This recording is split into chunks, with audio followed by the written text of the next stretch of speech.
Bon jeudi tout le monde! J'espère que vous allez merveilleusement bien en ce beau jeudi, dernier jeudi de 2024. Alors on termine en beauté, mes merveilleuses. Dites-moi bonjour, se connecte avec moi aujourd'hui pour notre dernier jeudi. On commence, je ne sais pas si vous commencez à être à la course avant les fêtes comme ça. Sujet tellement inspirant au niveau du vide, le bonheur de ressentir le vide. J'adore, j'adore aborder des sujets qui sont complètement contradictoires parce que qui dit vide, c'est très rare qu'on trouve on voit du bonheur à ça. Et c'est la beauté des Réjeudis. Donc, si vous êtes nouvelle dans les Réjeudis, bon matin, ma belle Guylaine, tu me confirmeras si le son est bon et que tout fonctionne bien. Alors, si vous êtes nouvelle sur ma page, dites-moi bonjour aussi. Quel bonheur de vous retrouver. Valérie Martel, je suis coach professionnel certifié, diplômée en PNL, neurosciences appliquées, donc un bon 30 ans de développement personnel, d'accumulation, donc de quête, de bonheur, de cette recherche de la potentialité. C'est extraordinaire, la capacité qu'on a. Et c'est pour ça qu'on aime les jeudis pour partager des moments d'une grande richesse, poursuivre nos prises de conscience qui sont essentielles justement pour la richesse du quotidien, la richesse du bien-être. Donc, à travers le aime, crois, sois, aime la femme que tu es, crois en toi, sois celle que tu veux être. Alors, je vous laisse vous connecter et en même temps, bon matin, ma belle Geneviève, je me connecte aussi, je viens de réaliser que mon fil n'était pas connecté. Alors voilà, petite connexion. Tellement heureuse de vous retrouver. Donc, quand vous vous connectez, dites-moi bonjour. J'aime tout le temps savoir c'est qui les merveilleuses qui sont là. Alors, on se laisse entrer. Pendant ce temps-là, je me place aussi. Donc, à venir, on prend tout le temps le temps de se dire qu'est-ce qui s'en vient pour nous autres. Plein de belles choses. Pas 52 semaines de bonheur, désolée. Le tableau de rêve, journée tableau de rêve et objectif 2025, on sait à quel point c'est essentiel d'avoir une guidance quand on part une année. Hein, c'est comme l'analogie que je fais toujours, c'est imaginez si on partait en voyage sans même savoir où qu'on veut aller. Ça n'aurait pas de sens. Parce que je pourrais pas savoir quel bagage je dois apporter, quel vêtement approprié, de quoi je vais avoir besoin, combien de temps je vais partir. Allô, ma belle Monique, qui peut être là finalement ce matin. Donc, journée tableau de rêve, oui, le samedi 18 janvier de 8h30 à 16h. Alors, pourquoi c'est une journée aussi bien garni, parce que c'est pas juste de comprendre, parce qu'un tableau de rêve, on s'entend, on est tous capables d'en faire, on colle des images, on trouve ça cute, c'est merveilleux, on le met à quelque part et souvent même on l'oublie durant l'année. Dans le fond, le but du tableau de rêve, c'est que ça devient un outil pour s'assurer d'augmenter le focus au courant de l'année. Cependant, quand je ne sais pas comment fonctionne le cerveau pour maximiser la matérialisation, parce que mettre une image puis faire comment c'est le fun, c'est beau, c'est pas l'objectif. L'objectif, c'est de dire, OK, j'ai coché tout ce que j'ai mis sur mon tableau de rêve et c'est ça qu'on veut. Donc, j'ai fait une publication. En moyenne, moi, j'ai un 95% de réalisation. Mais ça fait 15 ans que je fais des tableaux de rêve. Et mes premières années, c'était pas ça du tout, là. Parce que je mettais des images, mais je ne comprenais pas comment matérialiser, comment m'assurer que ce que je mettais pouvait... Même, je doutais souvent. Je doutais ce que je mettais sur mon tableau de rêve. Je me disais, ouf, je pense pas que ça va se réaliser réellement. Alors, donc, beaucoup de connaissances. C'est vraiment une journée de connaissances, de comprendre la loi de la manifestation, la loi de la création, votre pouvoir aussi que vous avez à être en mesure de créer ça, parce qu'il y a encore trop de femmes qui pensent que c'est pas en elles, que c'est destiné pour d'autres personnes. Alors, pas du tout. C'est tout simplement d'aller chercher nos connaissances à ce niveau-là pour s'assurer que 2025 sera une année extraordinaire. Et on se le souhaite-tu, hein? Allô, ma belle Priscilla. Alors, très heureuse. Donc, sachez que, juste pour terminer au niveau du tableau de rêve, les inscriptions sont en cours et vous avez 50% de rabais d'ici le 31 décembre. Alors, à place, elle est à 111 $. C'est vraiment pour toute une journée de formation. Moi, je veux m'assurer que tout le monde a ces connaissances-là et cette capacité-là à créer la vie qu'elle désire. Donc, c'est pour ça que c'est vraiment très accessible pour tout le monde. Et tellement puissant cette journée-là. On sort là, de la journée, même si c'est une grosse journée, mais c'est en virtuel en plus.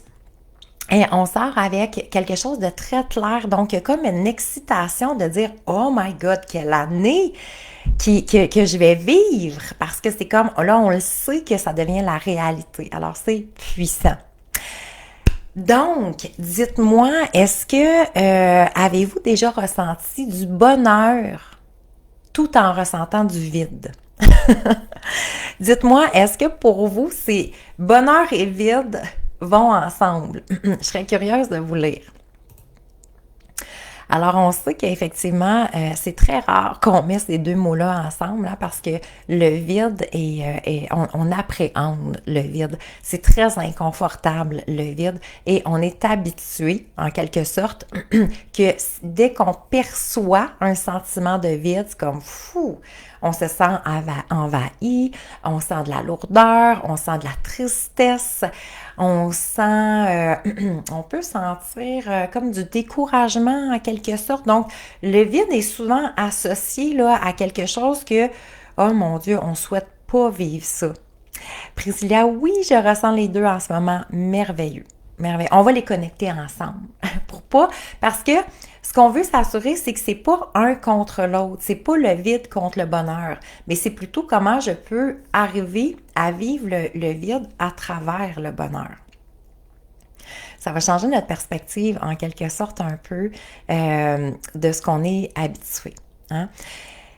Alors, donc, il y a une appréhension au niveau du vide. Hein? C'est souvent même pour ça qu'on retarde certaines décisions dans notre vie. Tu sais, des fois, on se dit, c'est comment, je sais que ça serait la meilleure chose pour moi, mais juste le fait de capter qu'il pourrait avoir un vide ou de ressentir moindrement ce vide-là, ça fait comme fou.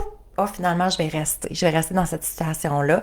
Je vais rester dans cette relation-là. Je vais rester dans ce travail-là. Je vais pas faire de changement parce que cette appréhension-là vient rapidement. OK? Et donc, on va aller comprendre aujourd'hui, mais qu'est-ce qui se passe dans le cerveau? Parce que, tu sais, même souvent, je sais pas si ça vous est déjà arrivé, de rester dans des situations qui ne sont vraiment pas optimales pour nous. Parce que dès que le sentiment de vide, c'est comme si ça devient un mécanisme de protection de dire, bouf, dans le fond, je suis aussi bien, c'est pas si pire que ça. Hein? Et là, on tombe dans le fameux contentement. Contentement qui, avec le temps, devient la symbolique de la médiocrité. Et moi, ça a été une révélation de réaliser ça. Parce que la médiocrité, on fait comme, mais là, quand même, c'est un peu fort comme mot. Mais quand on regarde la définition de la médiocrité, c'est sans éclat. Alors, dès que je suis dans un espace, dans une vie, dans une relation, dans un projet, dans un travail, que c'est sans éclat, c'est comme, c'est correct. OK? Le mot qu'on devrait, en principe, utiliser à ce moment-là, ça serait médiocre. C'est fort comme mot. Et pour moi, ça fait comme, oh my God, l'analogie les liens qu'on peut faire par rapport à se dire, et si, est-ce que c'est vraiment est-ce que je veux contacter la médiocrité ou je souhaite développer de plus en plus l'éclat? Parce que pour moi, une vie qui a avec de l'éclat, une relation qui a de l'éclat, c'est de la brillance, c'est étincelant, c'est brillant, c'est vibrant. Alors en même temps, c'est ce que l'on souhaite dans toutes les sphères de notre vie. Donc, bien comprendre qu'est-ce que c'est le vide exactement. C'est quoi ce fameux vide-là, hein, qu'on sent? Alors, c'est un espace, effectivement, c'est vraiment comme quelque chose que je ressens de l'intérieur, bien entendu, et qui est associé à un manque. Hein? C'est associé à un manque, c'est associé comme à une absence en quelque sorte. Rien de pire, OK, pour avoir accompagné quand même plusieurs femmes, et souvent que ce sont des discours qui reviennent, de dire, OK, là, je me comprends pas, j'ai tout. OK? J'ai tout ce que je souhaitais dans ma vie. J'ai ma famille, mon amoureux, mes enfants, ma maison, mon travail, un chien, mon chalet. Je suis super bien entourée, j'ai des bonnes amies autour de moi. Et pourtant, je ressens ce vide-là. Et ça, c'est comme fou. Ça fait doublement mal, doublement peur, parce qu'on se dit, ben là, c'est moi qui ai une problématique. Hein? Quand il y a quelque chose qui part, donc quand il y a une fin en soi, ben le vide qu'on va vivre, là, souvent, dans ce cas-là, on va se sentir davantage impuissante. Hein? C'est pas moi qui l'ai vraiment choisi, c'est pas moi qui souhaitais ça, ou j'ai pensé que je souhaitais ça, puis là, je regrette, j'ai des remords, j'ai des regrets. Alors, le vide va nous faire vivre une multitude d'émotions et le danger avec le vide, c'est de contacter l'impulsion. L'impulsion dans quel sens? Parce que quand je contacte le vide et que je réalise qu'il y a un manque, hein, parce que c'est très ça peut se passer de façon très, très, très inconsciente et très, très, très rapidement aussi. OK? Même si ça va monter à ma conscience, je vais le ressentir à un moment donné, mais ce manque-là, cette absence-là, donc j'ai le sentiment qu'il me manque quelque chose, ça signifie quoi? Ça veut dire que ce n'est pas complet. Je me sens pas entière, je me sens pas complète. Et c'est souvent relié en quelque sorte entre deux états.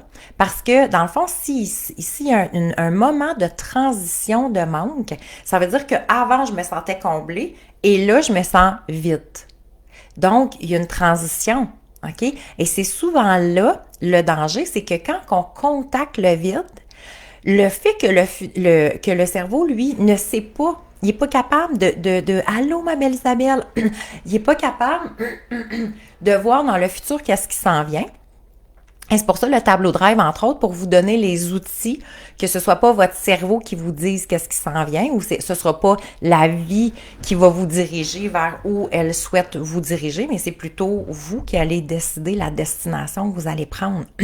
Mais tant et aussi longtemps que je suis pas dans cette reprise de pouvoir-là intérieur, excusez-moi, il y a le cerveau, en quelque sorte, qui commence, lui, à activer un mode de survie. Ça veut dire, je sens un manque, je sens un vide. Et le fait que mon cerveau n'est pas capable d'aller vers l'avant, qu'est-ce qu'il veut faire? Il veut retourner vers l'arrière. Parce qu'on a 300 000 milliards de connexions synaptiques. Donc ça, c'est déjà créé, les souvenirs sont déjà là, le passé est déjà là.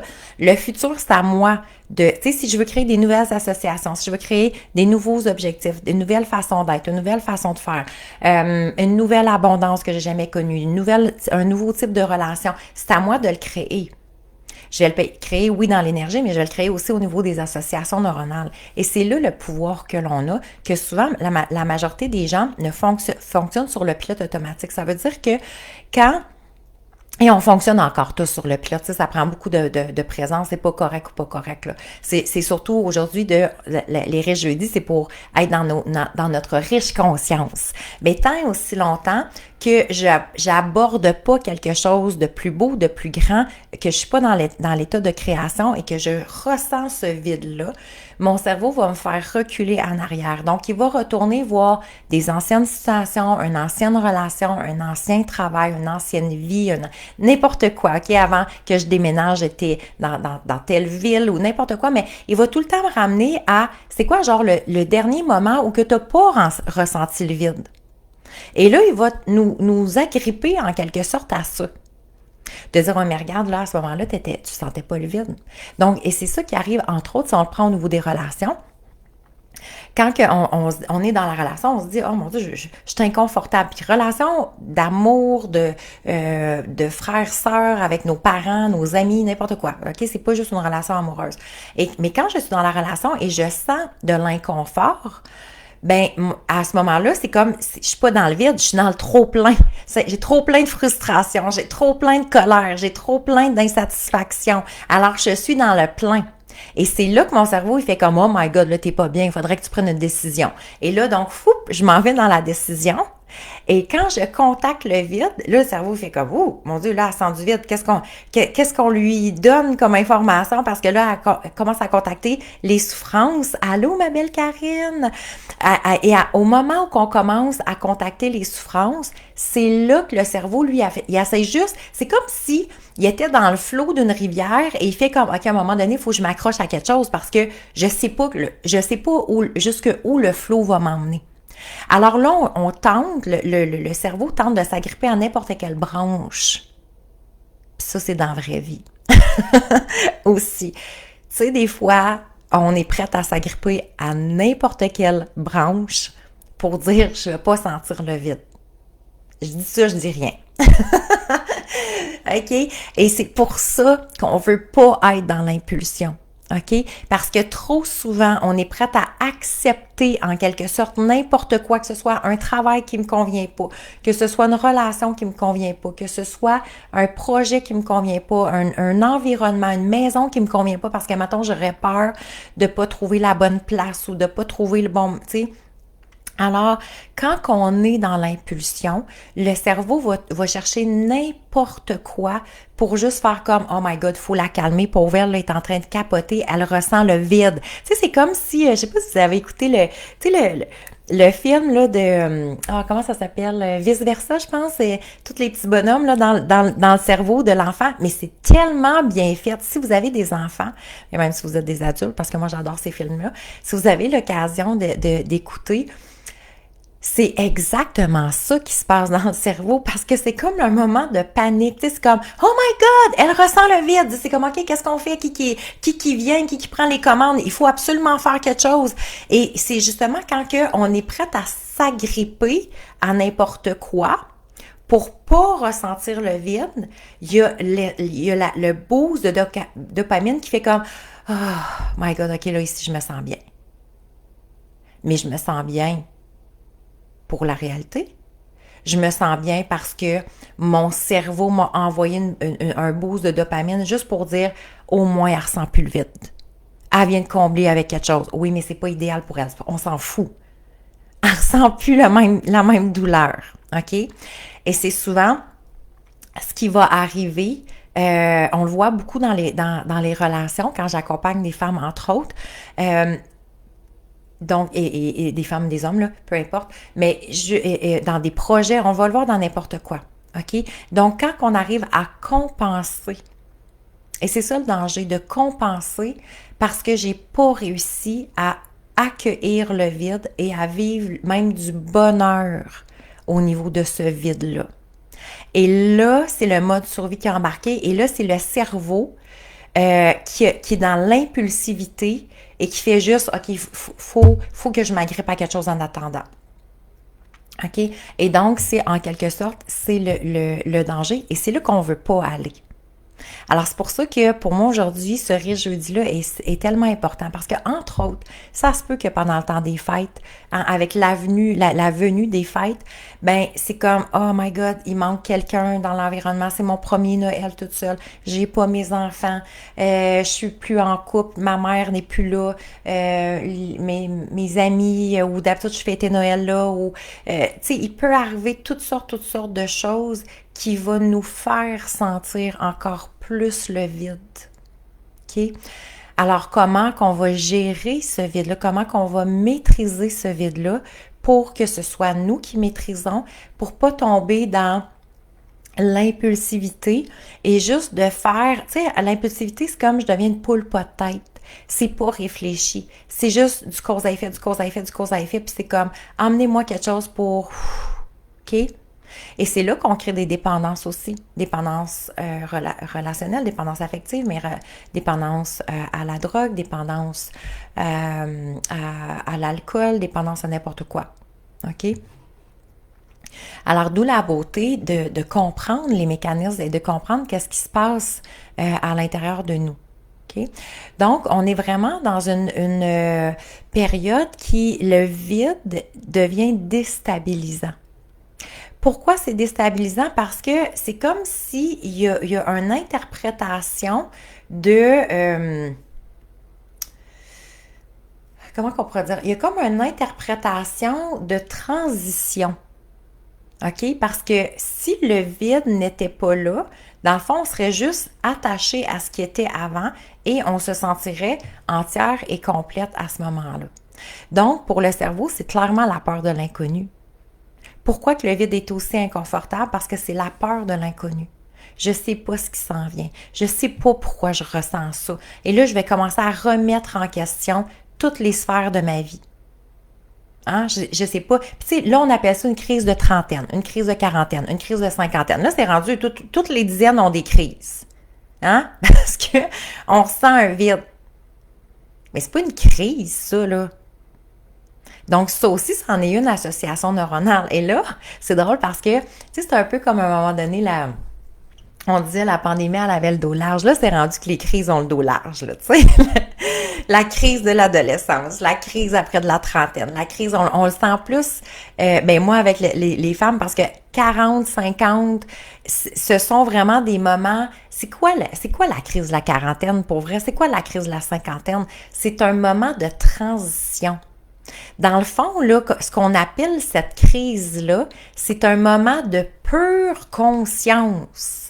C'est plate que encore trop de gens disent ah ben c'est la crise de la quarantaine, c'est pas non parce que c'est comme péjoratif. Alors que hey, c'est pas une crise du tout là, tu es dans un moment de grâce. C'est ton moment de gloire. Pourquoi? La cinquantaine, la même chose, peu importe la crise on l'a à quel âge, OK? Pourquoi que c'est un moment de gloire? Parce que c'est un moment de pure conscience. Qu'est-ce que tu es en train de conscientiser? Tu es en train de conscientiser que pendant toutes ces années-là, dans le fond, j'ai toujours été sur un pilote automatique. J'ai fonctionné du cause à effet. J'ai embarqué dans la vague, dans la fameuse vague de la société. OK? Et qu'est-ce qui fait que, entre autres, le choc à 40 ans est aussi grand? C'est que la majorité des gens, tu sais, si je vous ramène, admettons, en général, on va généraliser, mais quand même, on a en tout cas, pour une grande majorité de nous, on a passé par là. Donc, c'est quoi les rêves de petite fille? C'est quoi les rêves de l'adolescence? C'est quoi les rêves de la jeune femme? Hein? Je vais me marier, je vais avoir des enfants, je vais avoir ce travail-là, je vais être riche, je vais avoir cette maison-là, je vais avoir un chien, je vais avoir ci, je vais avoir ça. Et là, on a comme conçu un monde autour de ces éléments-là.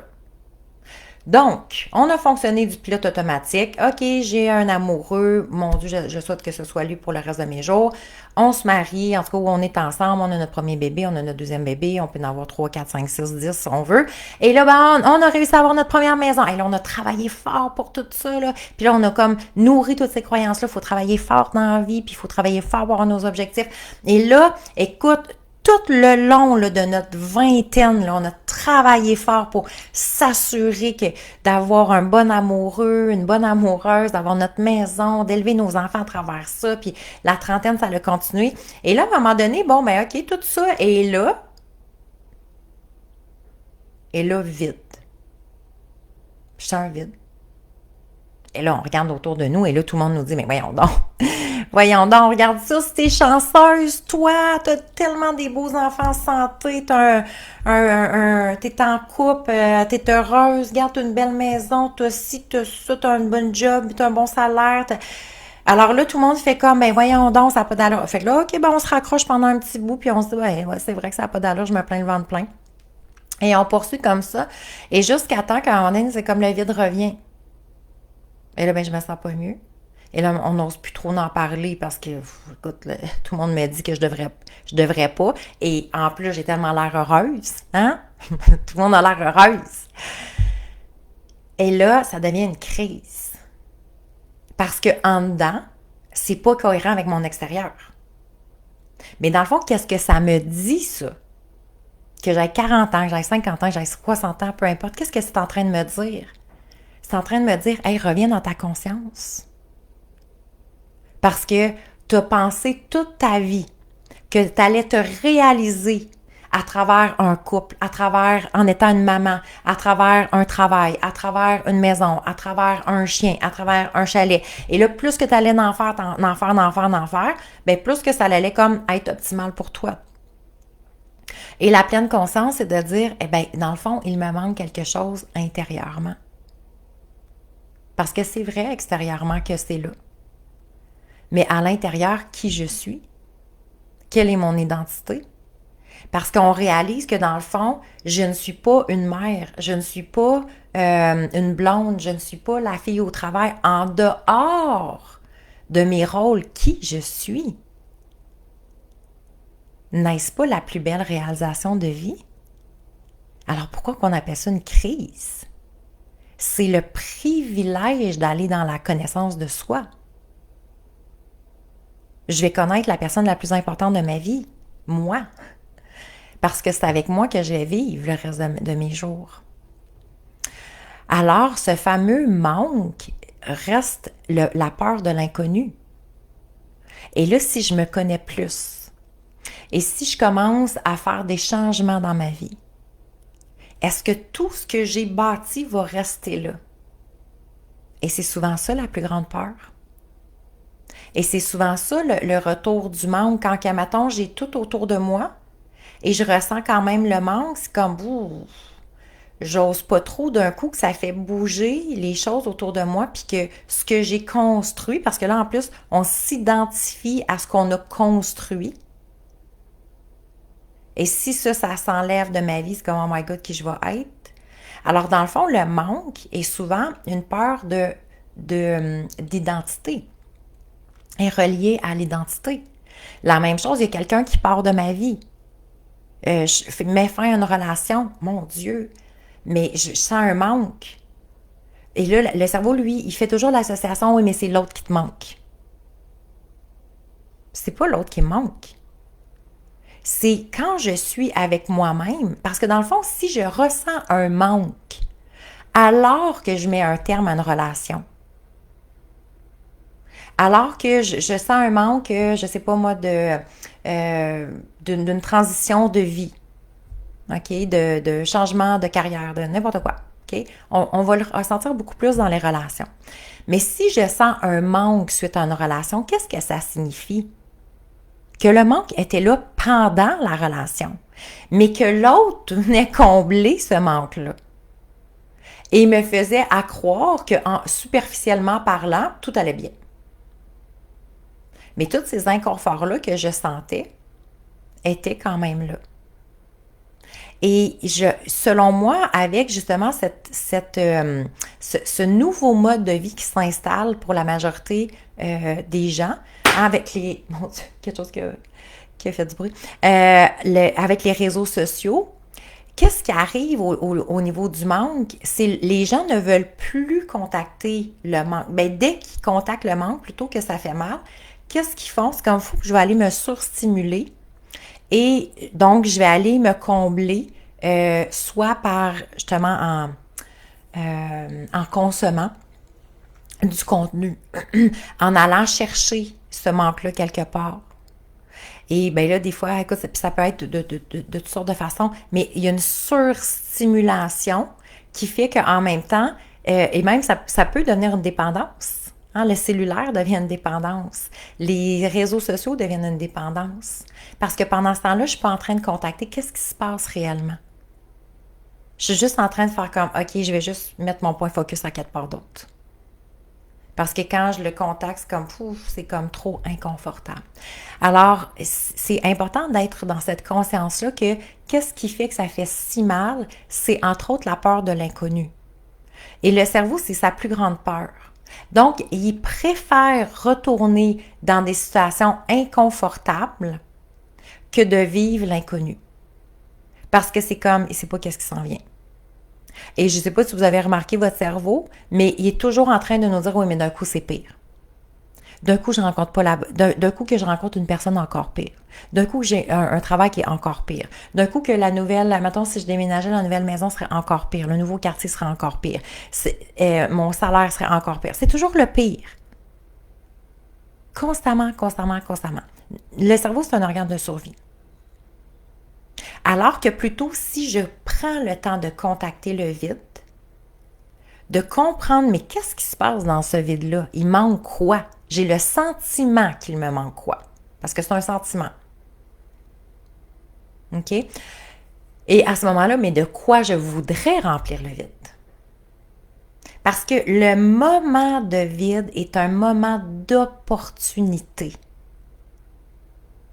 OK? C'est comme si j'ai un verre vide et je vais pouvoir le remplir de qu'est-ce que je souhaite. OK? Dans le fond, là, c'est un moment où je deviens en quelque sorte comme un catalyseur de qu'est-ce que je veux faire vibrer, augmenter dans ma vie, qu'est-ce que je veux voir dans ma vie. Donc, le vide est un moment de privilège. Si je commence à vivre en cohérence avec ce vide-là, si je l'accueille avec amour et bienveillance, si je prends le temps de le chérir, donc mon vide devient en quelque sorte un allié. Est-ce que vous êtes dans une période où que le vide, à l'occasion, se fait sentir?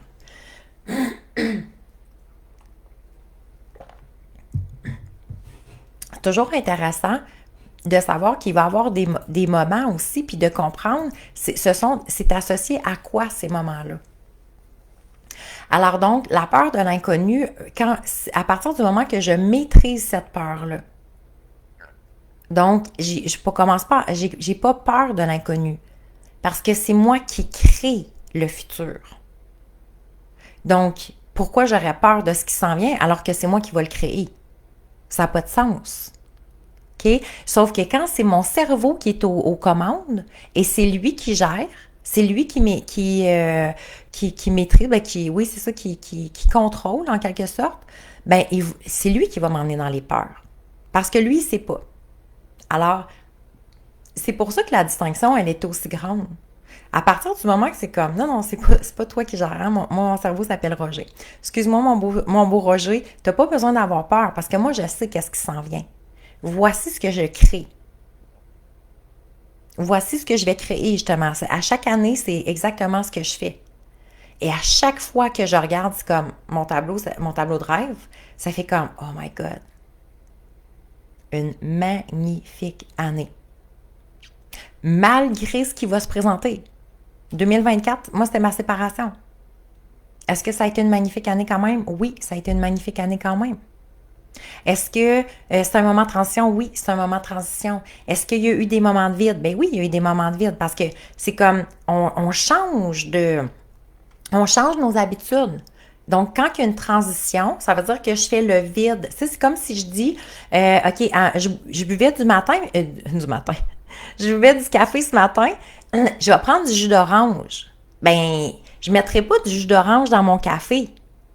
Donc, je vais vider le café, je vais ressentir ce vide-là pour me préparer à accueillir le jus d'orange.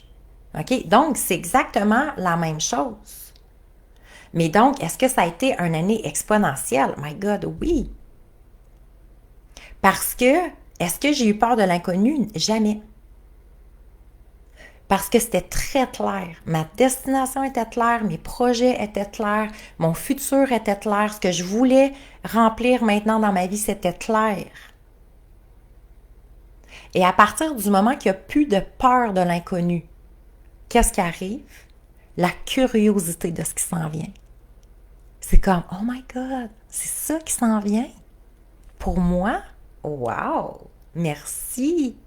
Encore? Ah oui, merci, c'est exactement ce que je voulais. Et donc, quand il arrive des manifestations dans notre vie, c'est comme, oh my God! Oh oui, merci, c'est exactement ce que je voulais. Parce que c'est ça que j'ai créé, ça a été mes intentions, je l'ai matérialisé. Alors, quand on enlève la peur de l'inconnu, on enlève quoi en même temps?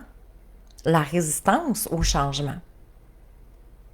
Parce que le vide, entre autres, ce qui stimule, c'est la peur de l'inconnu. Et qui dit peur de l'inconnu, donc dit résistance au changement. Parce que c'est comme, oh my God, je sais pas qu'est-ce qui s'en vient. Et là, mon cerveau qui dit, tu vas manquer d'argent, ça va être pire. D'un coup, tu rencontres pas la bonne personne. D'un coup, ton travail, c'est pire. D'un coup, que ci, d'un coup, que ça, OK? Alors, c'est normal qu'on résiste au changement. Tu sais, quand tout le monde me dit, j'ai de la misère à lâcher prise, ben oui. Ben oui, parce que si c'est notre cerveau qui guide, c'est sûr qu'on a de la misère à lâcher prise. Parce que lui, il veut rester accroché au passé parce qu'il le connaît. Même si notre conscience dit, ben voyons donc, je sais bien que c'est pas optimal pour moi, mon cerveau lui fait, ouais, mais Je vais réussir à te convaincre.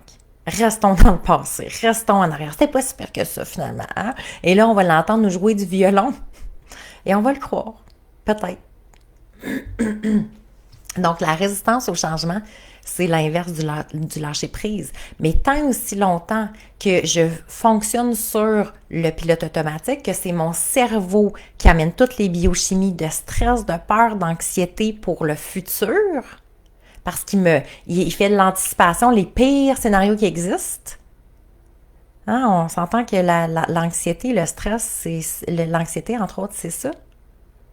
L'anxiété, c'est je crée les pires. Mon cerveau crée, c'est même pas vous, là. C'est ça le pire. C'est ça le plus merveilleux. J'ai Roger qui crée les pires scénarios épouvantables pour mon futur et il y a moi qui le crois. Et là, c'est sûr, c'est anxiogène, là. C'est comme si j'étais en train de vous faire regarder le pire film, le pire scénario, puis je vous dis, hey, c'est ta vie, ça, ma chanceuse? C'est sûr que vous allez paniquer. OK? Mais notre cerveau, c'est exactement ça qu'il fait. Fait qu'on est aux premières loges, on est en train de le regarder, nous créer des scénarios, personne ne fait rien. C'est comme, hey, oh, là. C'est à moi de reprendre la maîtrise. C'est à moi d'être connecté à ma conscience. C'est ma conscience qui doit qui doit maîtriser, j'aime pas gérer, qui doit maîtriser mon cerveau. C'est pas mon cerveau qui maîtrise ma vie, ma conscience. Non, non, là. Remettons à César ce qui revient à César. Et c'est à ma conscience de guider ce qui s'en vient, de l'aider, de savoir. C'est ça la reprise du pouvoir, c'est ça être créatrice de sa vie. Donc, les biochimies qui vont se passer en dedans de moi, c'est à moi là, de choisir, OK, là, je ressens du stress correct, là, je le ressens. C'est assez. OK? De refaire mes choix constamment. Alors, c'est sûr que dès que j'enlève la peur de l'inconnu, j'enlève la résistance au changement. C'est directement relié ensemble. Et c'est là, effectivement, que le lâcher-prise vient et que la création vient et que le grandiose, on a de la place pour le grandiose, pour la manifestation, pour la réalisation de nos rêves, de nos buts, de nos plus grandes aspirations. C'est là qu'on commence à triper notre vie et à rayonner. Donc, je deviens lumière, en quelque sorte. OK? Est-ce que ça vous parle jusqu'à maintenant? Est-ce que vous avez le goût, finalement, d'aimer le vide? Finalement, ça va devenir mon chum. Alors, et à travers ça, qu'est-ce qui fait que le vide fait si mal, dans le fond, c'est aussi ce questionnement-là par rapport à la nouvelle identité. Parce qu'il y a comme une forme de confrontation de qui je suis. OK? Donc, il y a cette partie-là qu'on dirait je suis pas si bien. Et là, c'est comme, faudrait que je devienne quelqu'un d'autre, mais je sais même pas. Hein, dans tous les accompagnements que je fais, c'est la partie qui fait le plus peur, je pense, que quand les femmes me nomment, je sais même pas qui je veux être. Parce que dans le fond, je sais même pas qui je suis. Tu sais, j'ai été la mère, j'ai été la blonde, j'ai été la fille au travail, j'ai été celle qui a la superwoman, celle qui était là pour tout le monde, l'empathique, celle qui a écouté les amis, celle qui a fait ci, ça. Donc, celle qui a fait beaucoup de choses, qui a joué beaucoup de rôles. Mais tu m'enlèves ces rôles-là, je sais pas. Et ça fait peur. Parce que c'est comme, oh my God, j'ai 40 ans, 50 ans, 30 ans, 60 ans. Et en même temps, je ne sais pas trop qui je suis et qui je veux devenir. Alors, il y a la partie qu'on va contacter de vulnérabilité. Hein? La vulnérabilité qui, selon moi, est une des plus grandes forces au monde. Pourquoi la vulnérabilité est aussi... la vulnérabilité devient aussi une force. La vulnérabilité, dans le fond, c'est la pure intelligence émotionnelle. Pourquoi? Parce qu'à partir du moment que je me permets de contacter ma vulnérabilité, je me permets d'être authentique avec moi-même. Et ça, donc, ça veut dire que je suis capable de contacter mes doutes, mes peurs, mes parties d'ombre pour vouloir remettre de la lumière. Alors, la vulnérabilité, dans le fond, enlève la fameuse carapace qu'on s'est mis autour de nous pour dire, ben non, écoute, ça va bien, puis c'est vrai que ça va bien aller, puis regarde, je suis heureuse, puis écoute, tu sais, j'ai tout dans la vie, puis tu sais, ça va bien aller. On se repose sur ce qui se passe autour de nous. Mais si à ce moment-là qu'on ressent le vide, on prenait le temps de se contacter, de contacter qu'est-ce qui se passe à l'intérieur, de toucher la vulnérabilité, de dire tabarouette, j'ai peur. J'ai peur. Je vois tout ça, mais malgré ça, j'arrive pas à me remplir. Je me sens déconnectée de moi. Ça me fait peur parce que je ne sais pas comment me reconnecter. Ça me fait peur parce que je ne sais pas si à partir du moment que je me découvre davantage, est-ce que les gens autour de moi vont m'aimer encore? Est-ce que j'y vais être appréciée pour tout ce que je fais? Mais plutôt juste pour qui je suis. Et c'est ça la vulnérabilité. C'est d'aller dans ce questionnement-là de qu'est-ce qui fait que oui, il va en avoir du mouvement. Parce que s'il y a un vide qui se fait ressentir, dans le fond, c'est que mon âme est en train de me dire, c'est comme, OK, tu as quelque chose à venir remplir, là. Puis c'est à toi d'en prendre soin parce que c'est à toi de ne pas te laisser tomber. Guylaine qui dit, c'est très intéressant de constater que le rôle que l'on peut donner au manque, oui. Bien, à vrai dire, c'est que c'est ça, on l'a associé à beaucoup de négativité. Qui je veux être pour moi maintenant? Tellement, c'est tellement une belle question à se poser en même temps, Monique. Et si je vivais pour moi, à partir d'aujourd'hui, qu'est-ce qui serait différent? Oh my God, quelle question puissante! Parce que je suis convaincue, OK, que si on faisait l'exercice, justement, on pourrait se lancer le défi aujourd'hui, ma belle gang de merveilleuses, si on fait tout le monde cet exercice-là, si je me permettais, à partir d'aujourd'hui, d'être qui je veux être pour moi, qu'est-ce que je ne fais plus pour les autres? Okay? Qu'est-ce que je ne fais plus tout court? Ça va être quoi les plus grandes différences? Parce que c'est quand même impressionnant. On a toujours pas loin le fameux sentiment d'appartenance. Et le cerveau met beaucoup, beaucoup d'emphase là-dessus. Pourquoi il en met autant? Parce que pour lui, c'est nécessaire de se sentir, de ce sentiment d'appartenance-là. Quand on n'a plus de sentiment d'appartenance, il y a le mode survie qui arrive. Mais là, on s'entend, ça, c'est le cerveau qui gère ça. C'est pas la réalité. OK? Parce que pour lui, le sentiment d'appartenance, c'est je suis acceptée. C'est toutes les hormones du bonheur qui sont activées. Je suis acceptée par autrui, je suis aimée, je suis importante, je compte pour quelqu'un, etc., etc. Donc, je peux survivre. OK? Ça, c'est vraiment la partie reptilienne du cerveau, le mode survie. Tant aussi long, dès qu'on sent, et c'est pour ça que les transitions relationnelles font autant souffrir. Parce que dès que, par exemple, j'étais habituée d'avoir une personne dans ma vie, mon père, ma mère, mes frères, mes sœurs, un amoureux, un enfant, OK? Et il arrive quelque chose qui fait que la relation change. Pouh! OK? Bon, là, on s'entend que si Roger décide de mettre une belle carapace à ça, la phrase ultime sera « De toute façon, moi, je m'en fous. » OK? Ça, c'est niveau 1. Hein? On commence souvent par là. Au départ, on se dit, oh, de toute façon, moi, je m'en fous, c'est correct. Et là, finalement, on contacte le vide, on contacte les souffrances. On peut revenir à toi. De toute façon, je m'en fous, c'est correct. OK? De toute façon, c'était malsain pour moi. Puis là, on va trouver toutes les raisons pourquoi que c'est correct d'avoir mis fin à ça. Et tant aussi longtemps qu'on le fait de cette façon-là, tant aussi longtemps qu'on va vivre dans un vide, dans un manque. Pourquoi? Parce que si je reviens à ma vulnérabilité, c'est pas vrai que je m'en fous. C'est pas vrai que j'ai vécu 5 ans, 10 ans, 20 ans, 30 ans, 40 ans, 50 ans avec quelqu'un dans mon environnement, que j'avais développé des sentiments pour cette personne-là.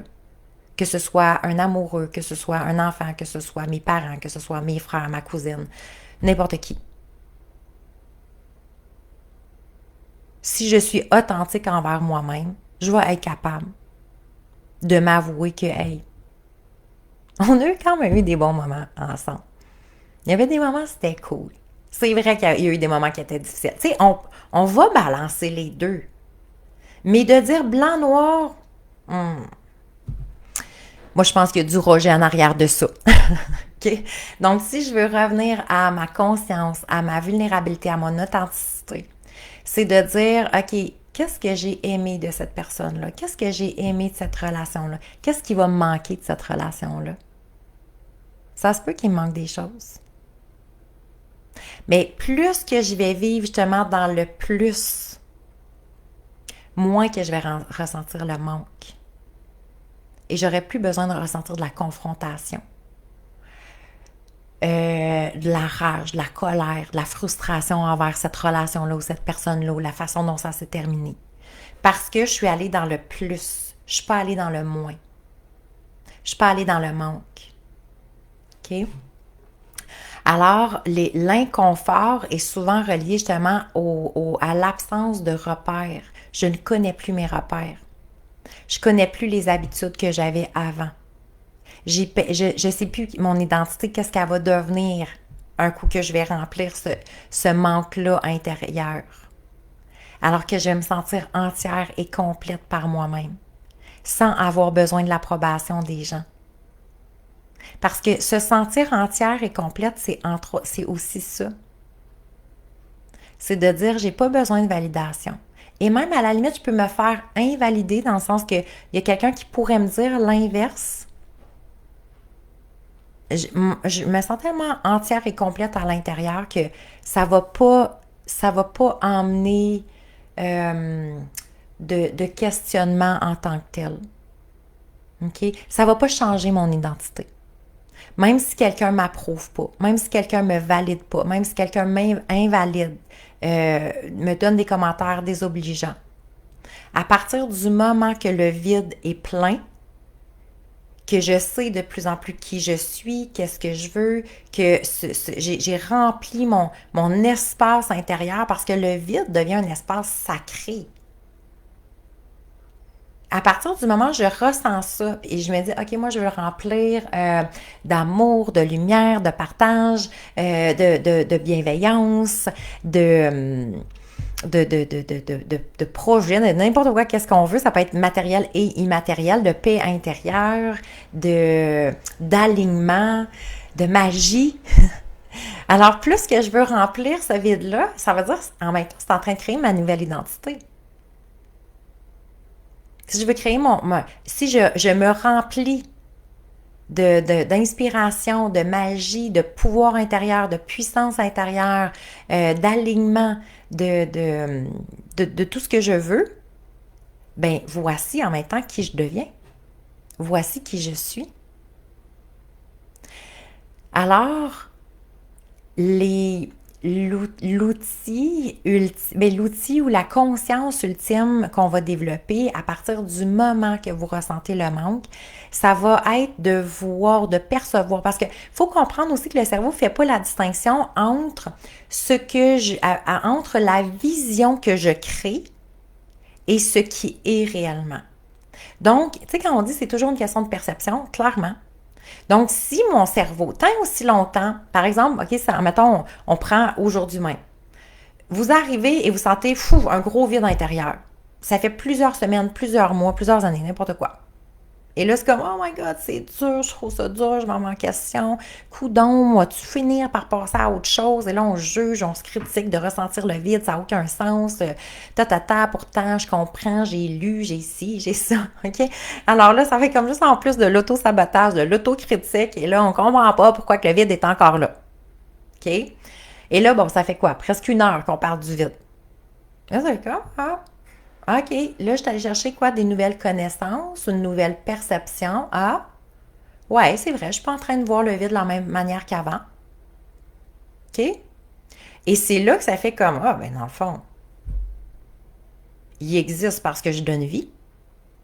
Il y a un vide qui existe parce que je suis en train de lui donner vie.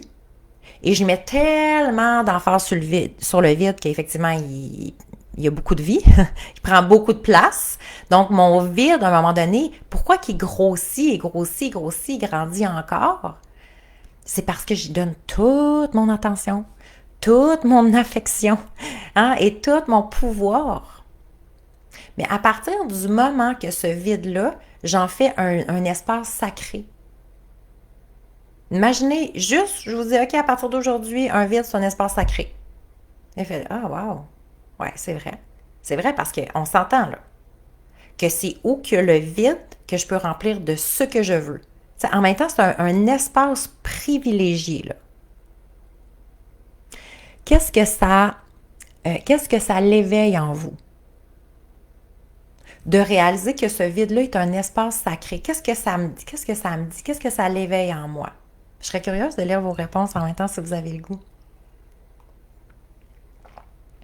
Vous voyez à quel point le pouvoir extraordinaire qu'on a sur notre cerveau. Donc, et c'est pour ça que c'est toujours un privilège pour moi de partager les riches jeudis parce que on apporte des riches connaissances, des riches prises de conscience et surtout la richesse de reprendre la maîtrise de son cerveau. Donc, c'est pas un vide qui va me gérer, là. C'est plutôt ma conscience, ma puissance intérieure, mon pouvoir personnel qui va commencer à maîtriser comment je vais me sentir, qui je vais être, qui je suis en train de devenir et qu'est-ce qui s'en vient pour moi dans ma vie. Alors, c'est un espace qui est complètement différent. Et quand je comprends que cet espace-là, dans le fond de vide, devient un espace sacré, c'est que je vais pouvoir commencer à me visualiser, à me déposer dans cet espace-là et faire comme « Oh my God, je suis en moment ultime de création. » Quand même, je suis en moment ultime de création. Je suis en moment ultime de connexion à moi et à plus grand que moi. Donc, ça change complètement notre perception. Alors, le vide est vraiment un moment de pur bonheur pour s'assurer de redéfinir mes priorités, redéfinir mes valeurs, redéfinir ce qui est important pour moi, redéfinir mes relations, redéfinir mes buts, mes plans d'action, mon futur, ma vie. Alors, si vous êtes dans un espace de transition en fin d'année 2024 où il y a des moments de vide, de grâce, assurez-vous d'aller vous outiller pour que 2025 soit un espace où la redéfinition, elle est tellement claire et précise que ça va être puissant et grandiose. Et c'est pour ça que le tableau de rêve, ça fait 5 ans que je donne cette formation-là. Et au départ, ça a été vraiment par la demande de certaines clientes que je partageais certaines réalisations à chaque année. Et ils m'ont dit, OK, peux-tu nous créer quelque chose pour que je comprenne qu'est-ce qui se passe? Comment tu fais? Comment tu fais pour manifester à 95% ce que tu veux? C'est quoi les outils? Comment je peux moi aussi m'approprier ce pouvoir-là? Cette puissance-là, cette capacité-là, parce qu'on l'a tous. On l'a tous. Donc, si vous souhaitez développer davantage, on s'entend là, pour 111 $, on parle d'une année 2025. Si on regarde au niveau de la rentabilité, de la valeur que ça va avoir dans notre vie. Tu sais, à un moment donné aussi, c'est comme on est tout le temps dans un espace d'acte de foi. Hein, si je ne suis pas prête à faire cet acte de foi, ben en même temps, comment je pourrais demander à l'univers de croire en moi? Okay? Alors que je ne suis pas prête à m'engager non plus. Parce que c'est ce que ça prend. Quand je ressens un vide, quand je ressens un manque, si je ne suis pas engagée à m'assurer que cet espace sacré soit rempli de ce que je veux, c'est quoi le danger? La vie va le remplir pour moi. Les autres vont le remplir pour moi. Et c'est là que je me sens impuissante. Et c'est là que je me dis, on dirait qu'il m'arrive tout le temps des mauvaises affaires. On dirait que moi, ça tourne carré pour moi. Moi, je suis pas chanceuse. Ah, mais là, c'est à cause de telle personne. Ah, ouais, mais moi, c'est parce que ça, c'est difficile à ce moment-ci. Puis là, ta. Il est rendu où le pouvoir? Je l'ai donné dans les mains de tout le monde. J'ai donné dans les mains de la vie. En me disant, ben écoute, si je rêve, si je souhaite, j'espère, il y a quelque chose qui va se manifester. Ben non. On est au niveau à un niveau de conscience que, selon moi, je pense que c'est rendu très clair que tant aussi longtemps que c'est pas moi qui prends les rênes, c'est la vie qui va m'amener au bon me semble. Donc, qu'est-ce qui fait que je peux vivre une année ou que je vis des transitions, des changements? Jamais vécu autant de changements en une année. Qu'est-ce qui fait qu'il y a une personne qui va passer à travers ces transitions haut la main et finalement que ça va finir par une année extraordinaire? Ou une autre personne qui va dire ça a été la pire année de ma vie? Ça a été quoi la différence? Ça a été de qu'est-ce que j'ai rempli? L'engagement que j'ai eu pour m'assurer que ce soit une année extraordinaire. Il y a eu un engagement. Et à toutes les fois, toutes les histoires à succès que j'entends jusqu'à maintenant, parce que j'ai la chance de côtoyer des centaines et des centaines de merveilleuses à chaque année, toutes les histoires à succès, ça a été révélé par un premier élément, et c'est l'engagement. L'engagement que les femmes ont fait envers leur vie. L'engagement d'aller chercher les outils qui étaient nécessaires pour elles. L'engagement de mobiliser leur énergie, mobiliser leurs décisions, mobiliser leurs émotions, s'assurer justement d'être dans cette conscience-là. Et non par l'impulsivité. Et non par se laisser aller dans un trou sans fond. Parce qu'on s'entend que notre cerveau a la capacité, là. Hein, ça peut être très, très, très, très, très, très, très lourd avec lui. Parce que c'est difficile, parce qu'on n'est pas chanceuse, parce que les gens, parce que j'ai pas d'argent, parce que j'ai pas de temps, parce que mes enfants, parce que mes parents, parce que il peut y avoir toutes sortes de raisons.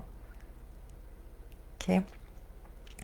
Alors, Guylaine qui dit, je vais prendre soin de cet espace sacré, je suis contente, une opportunité de réaliser sa vie tellement, un endroit où je suis la seule à avoir accès. Tu as tout à fait raison. Et à concocter mon plan de vie. Youpi! On aime ça! Youhou! Alors, c'est tellement... Et c'est vrai que c'est un espace vide-là, plutôt que de l'anticiper et de vouloir d'être dans cette résistance-là, de ne pas vouloir le contacter. À partir du moment que je me dépose dedans et que j'en fais effectivement mon endroit sacré, c'est comme, wow, c'est révélateur. Alors, dites-moi avec quoi vous repartez, mes belles merveilleuses, pour notre dernier riche jeudi de 2024. À travers toutes les richesses intérieures, à travers toutes les libérations qui sont prêtes à se créer, à se manifester, pour laisser place à quelque chose de beau, de bon, de grandiose. Alors, je vous souhaite une fin d'année merveilleuse. Je suis en train de regarder pour faire, il faut juste que je confirme des dates, mais avoir un autre petit moment avec vous pour finaliser notre fin d'année dans le bonheur. Hey, tiens, je lance ça dans l'univers. Je vais essayer de créer un petit, mais pas live sur Facebook, ça serait un Zoom. Donc, inscription pour qu'on puisse, toutes celles qui sont disponibles, que vous puissiez, qu'on termine notre année ensemble. Je vais regarder si le 31 décembre, ce serait possible, mais sinon autour du 30. Pour célébrer nos réalisations de l'année, pour s'assurer de faire cette transition-là aussi pour le début d'année. Donc, c'est toujours ça, c'est les fins d'étape, les fins d'année, les fins de relation, les fins de projet, les fins de n'importe quoi. Ça, là, c'est tellement un espace sacré pour s'assurer de préparer ce qui vient. Est-ce que vous aimeriez ça? Qu'on vive ça en direct ensemble. Alors, je vous reviens d'ici 48 heures, je vais vous déposer ça. pour qu'on puisse vivre ce moment-là ensemble. Ça serait vraiment hot de célébrer 2024, de voir tout ce qu'on a accompli, de voir nos prises de conscience aussi, de voir les enseignements qu'on peut en retirer. Donc, ça serait comme un petit coaching de fin d'année pour laisser aller aussi le passé, laisser aller ce qu'on n'a plus besoin pour se laisser place à ce que l'on veut accueillir. Ça serait une belle transition, ce qu'on pourrait vivre ensemble. Alors, tiens, on lance ça dans l'univers. Date et heure à venir. Merci Priscilla qui dit de l'inspiration, merveilleux. C'est une bonne idée, hein, Priscilla, on aime ça. Merci pour ce beau moment, les possibilités existent. Créons en nous tellement. Passons à l'action maintenant. Merci mes belles merveilleuses d'avoir été là pour notre dernier riche jeudi. Très hâte de vous retrouver pour terminer notre année ensemble et débuter aussi l'année, donc le 18 janvier, entre autres, pour le tableau de rêve. Alors, si vous souhaitez avoir le lien, juste m'écrire, puis ça va me faire plaisir d'aller vous donner le lien. Si vous avez la possibilité de vous inscrire avant le 31 décembre, bien entendu, on profite quand même de 50% de rabais. Alors, je vous aime, je vous adore. 5 places aussi de disponibles pour la retraite au Maroc. Le décompte s'en vient. On part le 24 avril jusqu'au 4 mai. 10 jours, entre autres, on va marcher dans le désert du Sahara pour contacter l'immensité. Donc, effectivement, là, ça va être quelque chose, un voyage transformationnel, bien entendu. Beaucoup, beaucoup de prise de conscience, de nettoyage pour s'assurer de contacter de plus en plus l'immensité, le champ des possibilités, cet espace de créatrice. Donc, on est vraiment dans notre pleine puissance, dans notre plein pouvoir intérieur. Ça va être vraiment, vraiment puissant. Alors voilà, si vous voulez plus d'informations, juste m'écrire en privé, ça va me faire plaisir. Je vous aime, je vous adore. Je vous souhaite un beau riche jeudi, un beau riche week-end aussi et à très bientôt. Bye tout le monde!